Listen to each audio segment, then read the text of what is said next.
کتاب تمہارے پاس ہے میرے عزیزو۔ اللہ رب العزت نے اس کتاب کے اندر کتنے علوم کا سمندر رکھا ہے، کبھی آپ نے سوچا ہے؟ یہ وہ لوگ تھے جو عرب لا نہیں سکے، لیکن جو سمجھ بوجھ رکھتے تھے انہوں نے قرآن کا مطالعہ شروع کیا اور اس میں سے جواہر نکالے، موتیاں نکالی۔ اب مختصر میں ذکر کرتا چلا جاؤں گا۔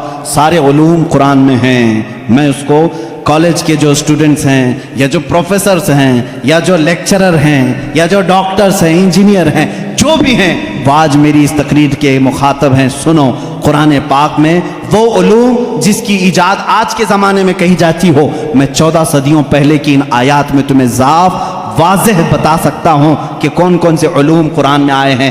آپ نے شاید پہلے دن ہی سنا ہوگا، آسٹرونومی، یہ وہ علم ہے جو علم الفلکیات جس کو کہتے ہیں، آسمان کائنات کا علم، آسمانوں میں کیا ہے، گیلیکسی میں کیا ہے اور کیسے دنیا وجود میں آئی، اس علم کے جاننے والے آسٹرونومی کہلائے جاتے ہیں۔ آسٹرونومی کے بیسک فارمولے قرآن پاک میں ہے۔ جانتے ہیں آپ آسٹرونومی کی سب سے بڑی تحقیق کیا ہے؟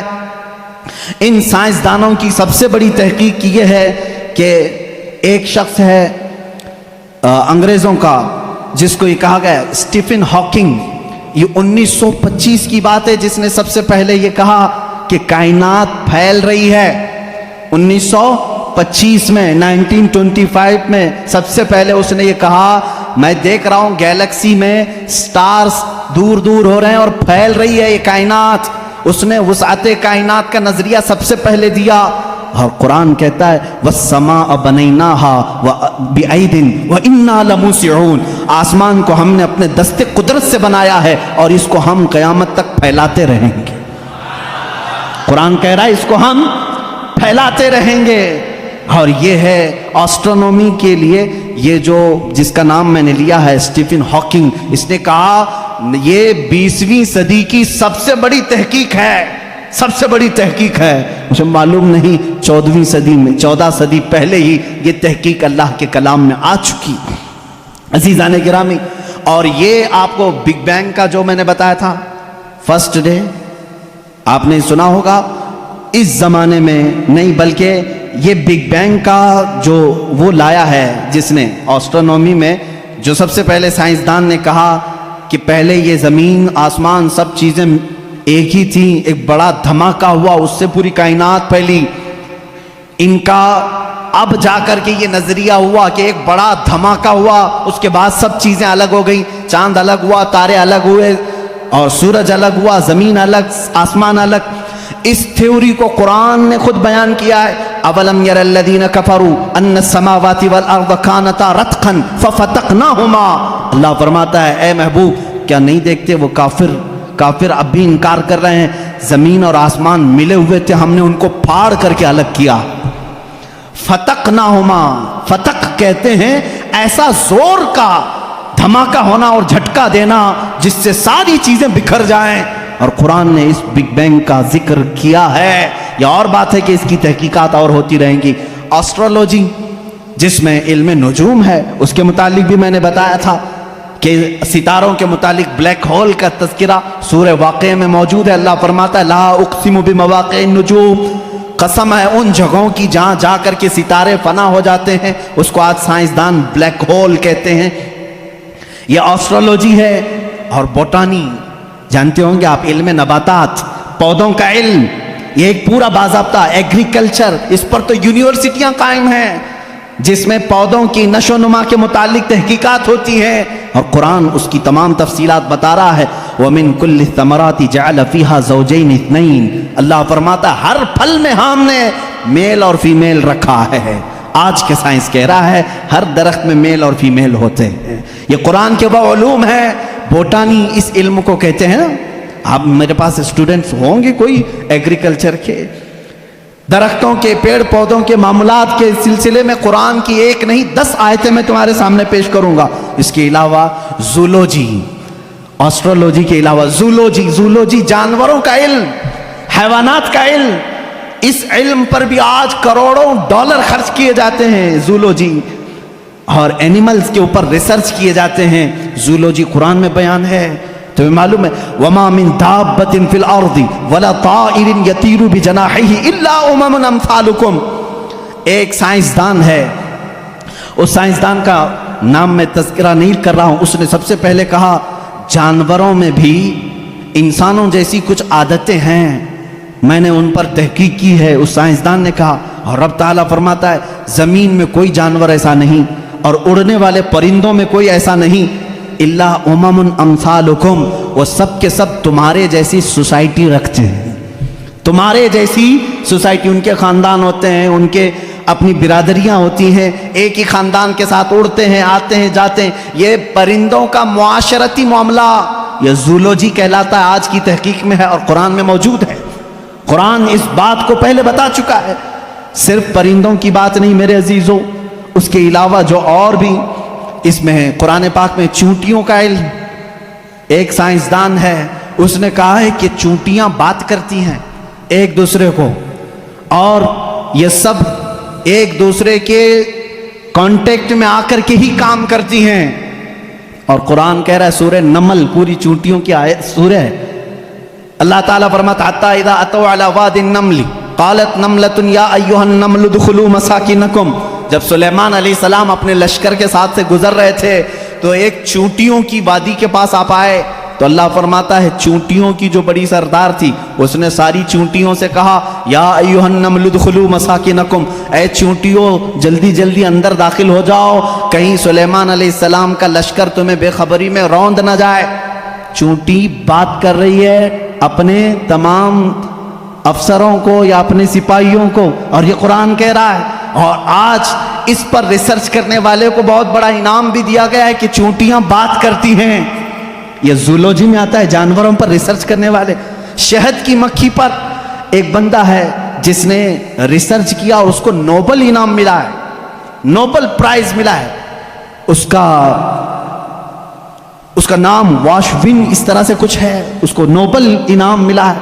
اس نے کہا یہ مکھی جو ہے جو چھتے پر آتی ہیں ان کے اندر ایک کمیونیکیشن ہوتا ہے، ان کے اندر ایک رئیس ہوتی ہے، ایک ملکہ ہوتی ہے، سردار ہوتی ہے. پہلے کے جو کتابیں ہیں شیکسپیئر کی کتابیں مشہور ہیں لٹریچر میں انگلش کے، شیکسپیئر کی کتابوں میں شہد کی مکھی کو مذکر بیان کیا گیا ہے. جیسے اس کے بہت سارے سپاہی ہوتے ہیں، ایک اس میں سردار ہوتا ہے مکھیوں میں.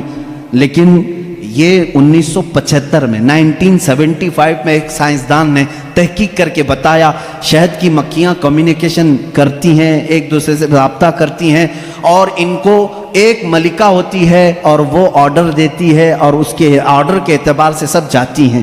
اور قرآن میں دیکھو رب تعالیٰ فرماتا ہے وَأَوْحَى رَبُّكَ إِلَى النَّحْلِ أَنِ اتَّخِذِ مِنَ الْجِبَالِ وَمِنَ الشَّجَرِ بُيُوتًا فَاسْلُكِي سُبُلَ رَبِّكِ ذُلُلًا يَخْرُجُ مِن بُطُونِهَا شَرَابٌ مُخْتَلِفٌ أَلْوَانُهُ فِيهِ شِفَاءٌ لِلنَّاسِ. اللہ فرماتا ہے تمہارے رب نے شہد کی مکھی کو یہ علم دیا ہے، اور شہد کی مکھی کا جو ورڈ یوز ہوا ہے عربی میں وہ مؤنث یوز ہوا ہے. اللہ قرآن میں فرماتا ہے مکھا نہیں مکھی. اب تک کہتے تھے کہ مکھی کا جو مذکر ہے وہ اس پہ سب چھتے پر لا کر جمع کرتے ہیں. 1975 میں زولوجی اس علم کی تحقیق کرنے والے ماہر سائنسدان نے بتایا نہیں، ساری مکھیاں اس میں سے جو رئیس ہوتی ہے وہ بھی مؤنث ہوتی ہے، اس کے جتنے افسر ہوتے ہیں وہ بھی مؤنث ہوتے ہیں. قرآن اس میں مؤنث کے صیغے استعمال کر کے فرما رہا ہے شہد کی مکھی رئیس اپنے ہم نواؤں سے کہتی ہے جاؤ پھولوں کو چوس کر کے لاؤ، وہ آرڈر دیتی ہے اور اس کے بعد وہ لا کر کے اپنے تھوک کو جمع کرتی ہیں. اب یہ بھی اس نے 1975 میں یہ بھی ایجاد کیا شہد کہاں سے نکلتا ہے، شہد کہاں سے نکلتا ہے. تو بعض لوگوں نے کہا وہ تھوک دیتی ہے منہ میں سے، اب تک تو یہی معلوم تھا تھوک دیتی ہے. کچھ لوگوں نے کہا نہیں وہ اپنے فضلات خارج کرتی ہے، جیسے پیشاب پخانہ ہوتے ہیں اس طرح سے وہ نکال دیتی ہے. 1975 میں ایک سائنسدان نے کہا نہیں، اس کی بیلی میں سے بیلی فیٹ جو ہوتا ہے پیٹ کی چربی یہاں سے نکلتا ہے. رب تعالیٰ فرما رہا ہے یخرج من بطونها، ہم شہد اس کے پیٹ کی چربی سے نکالتے ہیں. زولوجی کی یہ تحقیق 1975 میں ہوئی اور قرآن عظیم اس وقت فرما رہا ہے ہم شہد کی مکھی کے پیٹ میں سے نہایت ہی میٹھی غذا تمہارے لیے نکالتے ہیں، اس میں اللہ کی نشانیاں ہیں، اور خود مولا نے فرمایا شفاء للناس، اس میں پوری تمہارے لیے انسانوں کے لیے شفا ہے۔ اور اتنا ہی نہیں میرے عزیزو، یہ ڈنک مارے تو زہر ہے، لیکن اپنے شہد کے چھتے میں جا کر چھوڑ دے اپنے پیٹ کی غذا تو دنیا کی سب سے عظیم غذا ہے۔ ایک ہی چیز میں دو چیزیں ہیں، اور اس کے علاوہ جانوروں پر بہت سارے کہ اللہ تعالیٰ فرماتا افلا ينظرون الى الابل کیف خلقت، تم نہیں دیکھتے کہ اونٹوں کو اللہ نے کیسے پیدا کیا؟ تو زولوجی کے سے تعلق رکھنے والے اسٹوڈنٹ سے میں کہتا ہوں اونٹوں کی پیدائش پر تم بھی ریسرچ کرتے ہوں گے۔ آج تقریباً یہ کالجوں میں پڑھایا گیا ہے زولوجی کے اسٹوڈنٹس کو کہ تمام مخلوقات میں اونٹ کی تخلیق ایک سب سے الگ ہے، اس لیے کہ اس کے اندر ایسا مادہ ہے 1 مہینے تک بغیر کھائے پیے زندہ رہتا ہے، پانی جمع کر لیتا ہے، اور رب تعالیٰ فرما رہا ہے سارے جانوروں میں اس کی تخلیق الگ کی گئی ہے، تم نہیں دیکھتے اونٹوں کی طرف؟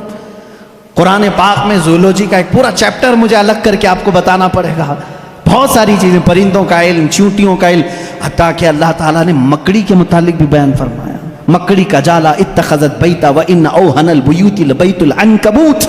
اللہ فرما رہا ہے دنیا کے گھروں میں سب سے کمزور گھر مکڑی کا ہوتا ہے۔ آج تحقیق تقریباً 1950 یا 60 کے بیچ میں ایک سائنسدان نے کہا کہ مکڑی جانوروں میں سب سے کمزور دل والی ہوتی ہے، اس لیے کہ یہ اپنے نر کو ہی مار دیتی ہے، اور قرآن کہہ رہا ہے اتخذ وان اوہن البیوت، بلکہ اللہ فرما رہا ہے سب سے کمزور گھر مکڑی کا ہوتا ہے، اور سب سے کمزور دل بھی اس کا ہوتا ہے۔ یہ زولوجی کے چیپٹرز ہیں، اگر اس کے بعد اور تھوڑا سا نکلو گے تو پھر میں اگر آپ کو آگے لے جاؤں میڈیسن کے بارے میں قرآن نے کیا کیا کہا ہے، بہت بڑا ایک طویل چیپٹر ہے میڈیسن، دوائیوں کے متعلق قرآن میں پورا علم موجود ہے۔ شہد کو ہی لے کر کے آج ریسرچ ہوئے ہیں، شہد کے اندر اللہ نے فرمایا فیہ شفاء للناس، اس میں لوگوں کے لیے شفا ہے۔ اور ورلڈ وار 2 کے ٹائم پہ، سیکنڈ ورلڈ وار کے درمیان اکثر زخمیوں کو شہد لگا کر کے صحیح کیا گیا۔ آج بھی جو جدید ترقی یافتہ کنٹریز ہیں ان کے ہاں شہد پر ریسرچ ابھی بھی چل رہا ہے، اور انہوں نے کہا ہے کہ اس میں وٹامن کے پایا جاتا ہے جو کسی دوسری چیز میں ہوتا ہی نہیں ہے، یہ زخموں کو بہت جلدی ختم کر دیتا ہے اور زخموں پر فنگس آنے نہیں دیتا، انفیکشن آنے نہیں دیتا۔ رب فرما رہا ہے فیہ شفاء للناس، میڈیسن کا تذکرہ کیا قرآن میں نہیں ملتا؟ میڈیکل کے اسٹوڈنٹس اور اگر آگے آئیں تو میں ایمبریالوجی کے متعلق بتاؤں آپ کو۔ ایمبریالوجی کیا ہے؟ یہ علم الجنین، بچے کی ولادت کے جو معاملات ہوتے ہیں اس کو ایمبریالوجی کہتے ہیں۔ ڈاکٹرز ہوں گے وہ سمجھیں گے ہماری بات کو۔ ایمبریالوجی ایک پورا کا پورا علم ہے، اور انہی کی باتوں سے میں آپ کو بتاؤں۔ ایمبریالوجی میں کہا گیا ہے کہ سب سے پہلے پانی کا ایک قطرہ مرد کے نطفے سے گا کر ماں کے رحم مادر میں جمع ہوتا ہے۔ پہلے قرآن کی آیتیں پڑھو، وَلَقَدْ خَلَقْنَا الْإِنسَانَ مِنْ سُلَالَةٍ مِنْ طِينٍ ثُمَّ جَعَلْنَا النُّطْفَةَ عَلَقَةً فَخَلَقْنَا الْعَلَقَةَ مُضْغَةً فَخَلَقْنَا الْمُضْغَةَ عِظَامًا فَكَسَوْنَا الْعِظَامَ لَحْمًا۔ اللہ تعالیٰ نے اس آیت کو، اس طرح کی آیت کو 3 یا 4 مرتبہ انسان کی تخلیق کیسے ہوئی، رب فرماتا ہے اللہ تعالیٰ نے نطفے سے تمہیں پیدا کیا، نطفے سے۔ اچھا، میں ایک ڈاکٹر صاحب سے بات ہو رہی تھی، انہوں نے کہا پورا نطفہ جو ہوتا ہے انسان کا، منی جو مرد کی ہوتی ہے، اس میں ایک بار کی منی میں تقریباً 30 لاکھ سپرم ہوتے ہیں، جو جراثیم جس کو کیڑا یہ لوگ کہتے ہیں، جو جا کر کے عورت کے اوم میں، یعنی اس کے بیضے ہوتے ہیں، انڈے ہوتے ہیں، اس میں ٹکراتا ہے اور جا کر کے فکس ہو گیا اگر ایک جراثیم، ایک کیڑا، ایک سپرم کا، تو پھر بچے کی ولادت وہاں سے شروع ہوتی ہے۔ تو انہوں نے کہا کہ 30 لاکھ میں سے ایک ہی جاتا ہے، 30 لاکھ میں سے ایک ہی جاتا ہے۔ اور رب تعالیٰ کے اس کلام پر قربان جاؤ، اللہ فرماتا ہے سلالۃ من ماء مہین، کہ جب تم نطفہ ڈالتے ہو تو بہت سارے پانی میں سے جو اصل ہوتا ہے مولا اسی سے پیدا کرتا ہے۔ سلالہ کہتے ہیں سب سے قیمتی چیز، اس میں سے جو اصل ہے اسی سے پیدا کرتا ہے۔ 30 لاکھ اگر سپم میں جراثیم آئے ہوں، صرف ایک ہی سے پیدا کیا جاتا ہے۔ پھر اس کے بعد اللہ تعالیٰ نے فرمایا ہم اس کے ذریعے سے علقہ بناتے ہیں۔ علقہ کیا ہے؟ مدغہ کیا ہے؟ علقہ بستہ خون ہے، بستہ خون مطلب خون جیسے ہوتا ہے. میں نے ایک ڈاکٹر سے پوچھا اس میں ہی انٹرنیٹ پر, تو انہوں نے ایک تحقیق مجھے بھیجی کہ ایمبریالوجی کے شروع کے دنوں میں یہ ہوتا ہے کہ جیسے جونک ہوتی ہے نا, جونک ایک کیڑا ہے, چپک جائے تو چھوڑتا نہیں ہے. تو القا قرآن میں ذکر ہے, میں اس پر پڑھ رہا تھا. القا جیسے چنگم والی چیز ہوتی ہے, چپکنے والی, اگر خون کے چپکنے والے حصہ کوئی بن گیا تو اس کو القا کہتے ہیں. اور آج ڈاکٹرز کہہ رہے ہیں نطفے کے بعد اگر سب سے پہلے بچے میں کچھ بنتا ہے تو وہ گم ٹائپ کا ایک خون بنتا ہے جس کو قرآن بتا رہا ہے. یہ ساری چیزیں سونوگرافی کے بعد معلوم ہوتی ہیں, سکین کرنے کے بعد معلوم ہوتی ہیں. اور اس کے بعد مضغہ ہے, گوشت کا ایک لوتھڑا, اس میں اللہ تعالیٰ نے جو مضغہ لفظ استعمال فرمایا, اس کا مطلب کیا ہے یہ بھی ڈاکٹرز اس کی بھی تسلیم کریں گے. ایک بہت بڑا سائنسدان ہے, اس سے پوچھا گیا تھرڈ سٹیج ایمبریالوجی سٹیجز میں سے تھرڈ سٹیج کیا ہے, تو اس نے ایک لمبا سا آٹا یا کچھ چنگم لیا, اس کو دانتوں میں رکھا, چبا کر کے دکھایا, ایک لمبا کیڑا اور اس پر دانتوں کے نشان, دانتوں کے نشان. ڈاکٹرز جب سکیننگ کریں گے تو ان کو یہ پتا چلے گا کہ پہلے ماں کے پیٹ میں ایک لمبی چیز بنی جس پر دانتوں کے نشان جیسے. قرآن نے مضغہ کہا. مضغہ کیا چیز ہے؟ جب عربی میں اس کا ترجمہ دیکھا گیا تو ایسی چیز جو لمبی ہڈی ہو اور اس میں جگہ جگہ سے کاٹا گیا ہو, مضغہ اس کو کہتے ہیں. اور ڈاکٹرز کل 100% اتفاق کرتے ہیں کہ تھرڈ سٹیج میں جب یہ بچے کی ولادت آتی ہے تو اس کی صرف ریڑھ کی ہڈی بنی ہوتی ہے جو پیٹھ پر ہے, جس میں جگہ جگہ گانٹھ ہے, ایسا لگتا ہے جیسے کسی نے کسی چیز کو چبایا. یہ قرآن میں ایمبریالوجی کا فلسفہ موجود ہے. اگر یہ سٹیجز میں بتاؤں 9 مہینے تک بولنا پڑے گا نا, بچے کی ولادت 9 مہینے بعد ہوتی ہے. ایمبریالوجی کے بہت ساری چیزیں ہیں. اور اللہ, میں آپ کو یہ بتاؤں سب سے پہلے چیز کیا بنتی ہے انسان کی, یہ بھی تحقیقات سائنس کر چکا ہے. سب سے پہلے بچے کے نطفے کے بعد القا, مضغہ, اور اس کے بعد اس پر چمڑی آتی ہے یا جو بھی 27 ویکس, اگر 24 ویکس ہوتے ہیں اگر پریگننسی کے, تو سب سے پہلے وہ جنین میں سننے کی چیز آتی ہے. کیا؟ سننے کی چیز. اس کے بعد اس کے اندر محسوس کرنے کی, دیکھنے والی چیز آ جاتی ہے 27 ویکس کے بعد. پھر اس کے بعد اس کی ہارٹ بیٹ بھی شروع ہوتی ہے. اب قرآن کی آیت پڑھو, اللہ فرماتا ہے وَجَعَلَ لَكُمُ السَّمْعَ وَالْأَبْصَارَ وَالْأَفْئِدَةَ قَلِيلًا مَا تَشْكُرُونَ. ہم نے تمہارے ماں کے پیٹ میں سب سے پہلے سننے کی طاقت دی, دیکھنے کی طاقت دی, پھر دھڑکنے والا دل عطا کی.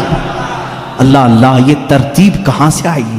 یہ اس زمانے میں قرآن نازل ہوا جہاں کوئی خوردبین نہیں تھی, کوئی مائکروسکوپ نہیں تھا, کوئی ٹیلیسکوپ نہیں تھا, کوئی سونوگرافی نہیں تھی, کوئی سکیننگ سینٹر نہیں تھا. جب قرآن یہ بتا رہا ہے وہ لوگ اس وقت ماؤں کے پیٹ میں کیسے بات جان سکتے تھے؟ ایک بہت بڑا سائنسدان ہے, اس کے سامنے ایمبریالوجی کے تذکرے کیے گئے اور قرآن کی آیتیں بتائی گئی, تو کہتا ہے شاید محمد صلی اللہ علیہ وسلم کے پاس کوئی ایسی بڑی مشین تھی جس کو وہ دیکھ کر کے سب بتائیں. ان سے کہا گیا میاں یہ 1400 سال پہلے کی ہے, تو وہ خود ہنسنے لگا. ہاں یہ تو ٹیلیسکوپ جو دیکھنے والی خوردبین ہے, مائکروسکوپ, یہ تو 16ویں صدی میں ایجاد ہوئی ہے, اور اس وقت جب ایجاد ہوئی تو بڑی بڑی چیزیں ہی خالی دیکھ سکتی تھی, چھوٹی چیزوں کو دیکھا بھی نہیں جاتا. پھر اس نے اٹھ کر کے یہ کہا پھر تو یا تو اوپر والی کوئی طاقت ان کے ساتھ ہوگی. یہ باتیں اگر وہ اس زمانے میں بتائے ہیں تو پھر کوئی اور طاقت ہوگی. یہ قرآن کے علوم ہیں میرے عزیزوں, پڑھو اس قرآن کو, کیا نہیں ہے اس کے اندر. اب میں اگر ایمبریالوجی ہو گئی بات, اس کے علاوہ اور ہائیڈرولوجی, زمین کے معاملات, پانی کے تبخیر کا سب سے پہلا مادہ قرآن نے بتایا. یہ واٹر سائیکل کے جو تھیوری ہے سب سے پہلے جانتے ہیں آپ کو کس نے پیش کی ہے؟ ایک سائنسدان ہے جس نے یہ بات پیش کی, برنارڈ پیلیسی نام کا ایک سائنسدان ہے. اس نے یہ تھیوری پیش کی کہ سمندر کا پانی گرمی سے سوکھتا ہے, آسمانوں میں جاتا ہے. سائنس میں ہم بھی اسکول میں پڑھے تھے, دھوپ میں پانی اڑ کر کے جاتا ہے, پھر جمع ہوتا ہے, پھر بارش میں آتا ہے. یہی ہے نا یہ واٹر سائیکل کا جو نظام ہے, ایواپوریشن اس کو کہتے ہیں. یہ سب سے پہلے جو سائنسدان نے برنارڈ پیلیسی نام کا اس نے دیا, اور وہ بھی 1580 میں, 16ویں صدی میں. اب آؤ قرآن کیا کہتا ہے. قرآن کہتا ہے وَالسَّمَاءِ ذَاتِ الرَّجْعِ وَالْأَرْضِ ذَاتِ الصَّدْعِ, وہ آسمان جو ہر چیز کو واپس پھر سے کھینچ لیتا ہے.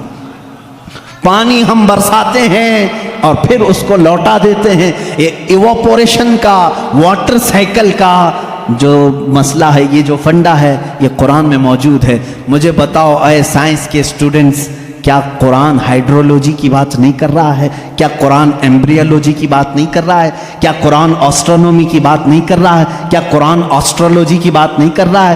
کیا قرآن بایولوجی کی بات نہیں کر رہا ہے؟ فزیولوجی کی بات کر رہا ہے. قرآن ہر فزیولوجی میں یہ دوران خون جو ہوتا ہے. ابھی آج ایک بچے نے مجھے سوال کیا فزکس پڑھنا کیسا ہے حضرت، اس میں الگ الگ تھیوریاں ہیں. میں اس کے لیے بھی بتا دوں، فزکس قرآن میں موجود ہے. فزکس کا ایک بہت بڑا فنڈا یہ ہے کہ ایٹم یہ تقسیم نہیں ہوتا. پہلے سے لوگوں کا خیال تھا ایک ذرہ ہوتا ہے. 14 صدیوں تک لوگ یہ مانتے تھے ایک لاسٹ کوئی چیز ہوگی، اس سے لاسٹ تو کوئی کچھ نہیں ہوگا نا. جیسے ذرہ، ایک چھوٹا سا ہلکا ذرہ، وہ نہیں تقسیم ہوگا. فزکس والوں نے یہ ثابت کیا نہیں، ذرہ بھی تقسیم ہوتا ہے، ایٹم کو بھی تقسیم کیا جا سکتا ہے، ڈیوائیڈ ہو سکتا ہے. یہ فزکس کا فنڈا ہے، یہ فزکس کی تھیوری ہے. اور قرآن کہتا ہے لا يعزب عنه مثقال ذرة في السماوات والارض ولا اصغر من ذلك ولا اکبر الا في کتاب مبین. اللہ فرماتا ہے ذرے کے برابر بھی کوئی چیز اللہ تعالیٰ قیامت کے دن چھوڑے گا نہیں. ہاں ذرے سے چھوٹی بھی ہو، ذرے سے بڑی بھی ہو. سب سے پہلے عرب میں قرآن نے یہ کہا ذرے سے چھوٹا، ایٹم سے بھی چھوٹی چیز ہو سکتی ہے. اور 14 صدیوں کے بعد فزکس والے کہہ رہے ہیں کہ ایٹم بھی تقسیم ہو سکتا ہے. یہ فزکس ہے جو قرآن پاک میں ہے. بہت سارے علوم ہیں میرے عزیزوں.